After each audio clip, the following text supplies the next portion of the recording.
السلام علیکم دوستانو. نجیب الله زدرا نن بیا په سریلانکا لیګ کې ډېر زبردست بیټینګ نندارې ته وړاندې کړی دی چې د خپل لوبډلې دپاره یقینا په زړه پورې ښایسته لوبه ترسره کړې ده. د ټي 10 نه وروسته نجیب الله زدرا نن په سریلانکا لیګ کې هم ډېر خوندور ولوبېدی چې د خپل لوبډلې دپاره یې 50 څیزه هم ترسره کړل.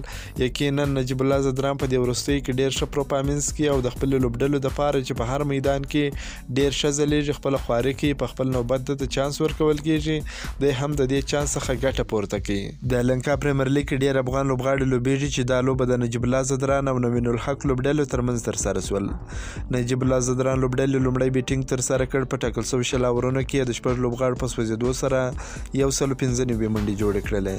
نجیب الله زدران د خپلې لوبډلې دپاره په 40 بالونو باندې 450 منډې ترسره کړې چې 6 څلوریزې او 2 شپږیزې په بیټینګ شاملې وې چې ډېره ښایسته توپخانه یې ترسره کړل. نوین الحق د خپلې لوبډلې دپاره په 4 اورونو کې 30 منډې ورکړلې، کمې ویکټې یې نه ده ترلاسه کړې. تر ټولو جالبه دا ده چې نوین الحق ته د خپلې لوبډلې لخوا په 5م نمبر چانس په بیټینګ کې ورکول سو. نوین الحق د خپلې لوبډلې دپاره په 6 بالونو باندې 3 منډې جوړې کړلې چې لوبه یې وبایلل. نوین الحق د 120 منډې جوړې کړلې، په 18 منډو یې دا لوبه وبایلل.